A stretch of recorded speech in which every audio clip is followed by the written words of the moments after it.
The kind of questions I'm going to ask aren't quite the same as Mr. and Mrs. As a psychologist, I'm always looking to scratch beneath the surface. The first question is to Sam and Carla. Who controls the finances? I'd probably say me. I think that I would control the money a bit more than she would, just because most of the time we've been together I've been working and she hasn't. I'd say we're probably quite even. Sam would probably tell you different. You think he would? I think he would, yeah. What do you think he would say? I think he would say that he's a saver, whereas I'm a spender. For example, when he goes to mine, I don't really tend to have food in because I like to eat out, whereas he always has food in his house. When I go to his, he's like, oh, I always feed you, and when I come to yours, I have to pay for food. So things like that make arguments. So when couples have been together about 2 years, the relationship is on solid ground and couples start to talk about differences rather than similarities. Sam and Carla are great communicators, which is the strong foundation for a good relationship. Where I see a potential flashpoint is their differences in opinion about money. Now, if they do go on to move in together, money is a very common issue that couples argue over. So this is an area these two need to get really honest about and actually have a game plan that they're both agreed on. Next, it's Jackie and Blaine. What do you argue about? We don't generally argue that much, but when we do, it's over really petty things, like, say we've had a few drinks, like we might be getting a bit of a mood. It's mainly jealousy, I think, I suppose. Yeah, there is a bit of jealousy there, because obviously she's an attractive girl. I'm not overly possessive, but I want to know what she's up to and things like that, and if I can't get hold of her on a night out, things like that, then I'll be a little bit annoyed.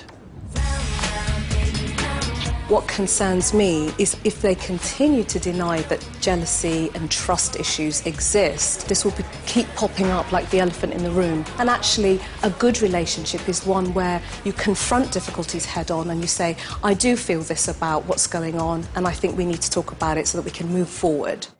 And finally, Myron and Paula. How do you avoid arguments? Mission statement. A mission statement? Oh, tell me about that. Well, we have 3 mission statements. One is a mission statement for me, one is a mission statement for her, and one is a mission statement for us as a couple. And what that does is that gives us an environment where we can point out the things that we don't like. And then we read that once a week, sometimes twice a week. We're so much like the same person. Like we're very understanding, very easygoing. There's nothing we could argue about. I mean, it's weird. People don't believe me that we don't argue. When we were talking about rows, they don't exist, because what have these guys got? They've got a mission statement. And what does this mission statement do? It tells them exactly when they're going to put the effort in, when they're going to compliment each other, and how nice they're going to be to each other.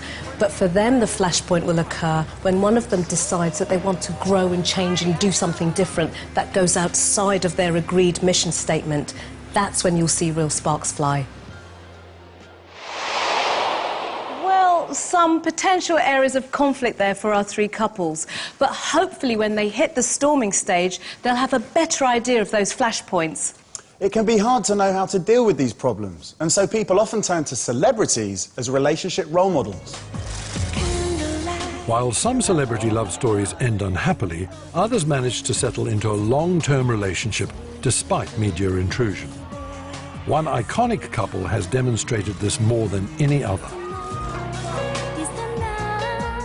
Posh and Bex have truly formed, stormed and normed in front of millions since they announced their engagement in 1998. Watch how they interact.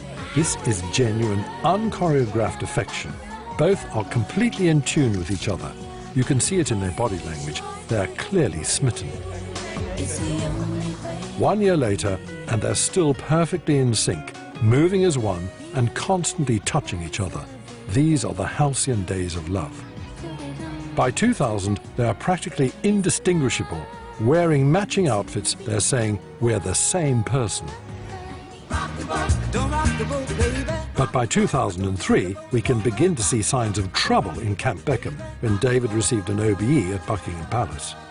Notice Victoria rubbing his shoulder. She's broadcasting the fact that they have a sexual relationship and inviting him to display his affection for her. But what does she get? A peck on the nose. Where's the synchrony? In 2004, tabloid rumours threatened the very heart of their relationship. Now when they appeared, it was clear that trouble was brewing. Victoria's body language has become even more overt, wrapping herself round her man in an almost erotic way.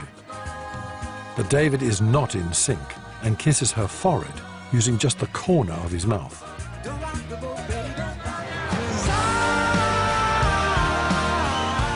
More recently, though, the dynamic has changed, and Victoria seems to be the one orchestrating all the moves. Notice how David leans in towards her, assuming that she's the focus of the camera's attention, not him. But this is no longer a sign of trouble or insecurity. It shows that the couple have reached a new level of love and acceptance.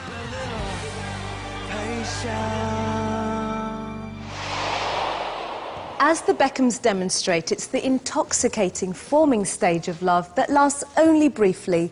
Then you start storming. It's getting through this stage that's the real test of a relationship. Get through this, and there's no reason why your love shouldn't last. Remember, intimacy is key to falling in love. So go on dates that take you both out of your comfort zone to provide plenty of opportunities to boost trust.